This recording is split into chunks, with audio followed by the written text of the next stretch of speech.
X-Men Mutant Academy. Released in 2000 for the original Sony PlayStation and made to coincide with the release of the very first X-Men motion picture, which was released around that same time. You could tell this to be the case because not only is the title logo modeled after the movie, but the cover boldly announces that it features costumes from the film itself. Wow, that's amazing. Okay, it's not really all that amazing, but it's a nice little selling point, I suppose. And worked because it eventually did get a sequel. That's the one where you got to play as Spider-Man, or even Professor X himself, which isn't as cool as it sounds, but whatever. The last time the X-Men graced a fighting game with their name on it, it was a little thing by Capcom called X-Men Children of the Atom, basically building on their successful fighting game formula and kicking off a string of Marvel fighting games, including several popular crossover titles. So seeing an X-Men fighting game not conceived by Capcom around this time was a bit of a surprise, and even more so was the reality that Mutant Academy, published by Activision and developed by Paradox Development, is actually a pretty good fighter in its own right. And I was kind of worried when I was revisiting this because I hadn't touched this game in well over a decade, and I remembered liking it quite a bit. So it's nice to see that it's held up over the years. Mutant Academy gives you 10 characters to play with. The 8 main mutants featured in the movie this is supposed to be tying into, and thus have appropriately named movie costumes based on their appearances in said movie. As a bit of a bonus, you also have 2 extra mutants added in, Gambit and Beast, neither of whom had a movie counterpart at the time, and thus their so-called movie costumes are just slightly different costumes. There's also a 3rd costume you can unlock, but these are just alternate colored versions of their default comic costumes, so I'm sure somebody finds that fascinating.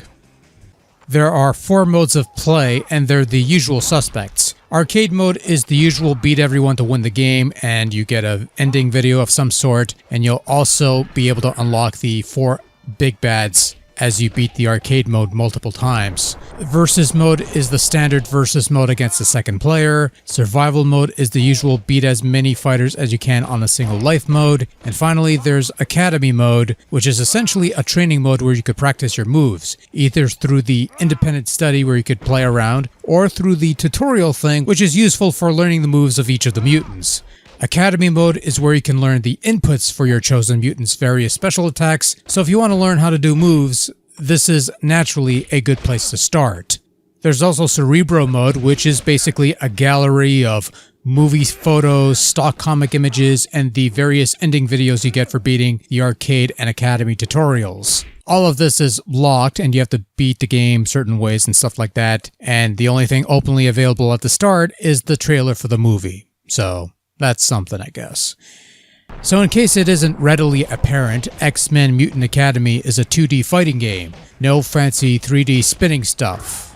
Also, don't expect the outright craziness of the Capcom outputs. This is more toned down in comparison, but still perfectly sound. You have 2 punches and 2 kicks, with the triggers being reserved for actions you can perform by pressing 2 face buttons, and are there for convenience while making use of the buttons that the game doesn't normally use. Each of the game's 10 fighters has a couple special moves, as well as a couple super moves done with the usual motions of quarter circles and such. Super move commands are fairly simple, a joystick motion and 2 buttons, much like those Capcom games.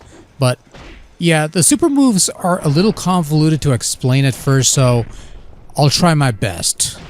At the bottom of the screen, you have 3 power meters, each of which powers a specific super move. The first meter is the simplest super. The second meter is what I like to call the quick time move, in which after executing the input, you have a limited amount of time to follow the string of quick time D-pad inputs, and the more you manage to tap, the more damage you'll inflict. But mess up and you'll break the chain, resetting it back to its basic damage level. The final meter is the extreme meter, and when this is full, you'll have to mash the X button until the little X icon locks up, and you can input a command to execute your extreme move, which is either your most powerful attack or activates some special abilities such as Wolverine's healing factor or Phoenix's Phoenix Force. You fill these meters by landing blows and such, but you could also delegate energy from one meter to the next by quickly tapping square, triangle, and circle buttons. Getting this to work isn't quite as seamless as you'd like, and often gets in the way of all that comboing that you could do, if you even remember it at all, but I don't mind this idea. For those who actively make use of this particular avenue,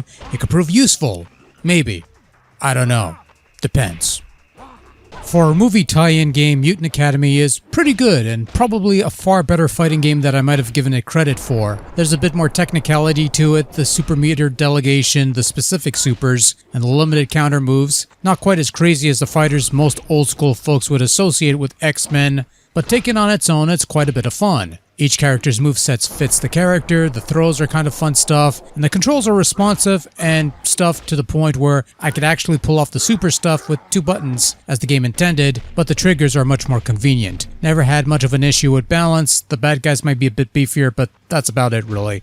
No real issues there. Mutant Academy is a fine looking game by PlayStation standards. The models look pretty good and animate fairly well. The various battlefields are well rendered with a couple nods here and there. The presentation of the menus is kind of sterile, much like the movie it's based on, so they got that down at least. I like the loading screens where they show various covers of past X-Men comics, which is a nice bit of history on display. For the most part, the game looks pretty good. The video sequences, on the other hand, not the best quality CG, and not particularly rewarding given how brief they are and how lacking in context they are. Also, I have to knock some points off for the game's use of the Batman Forever font. I get it, it's kind of a cool font, but nothing associated with that font ever turned out good.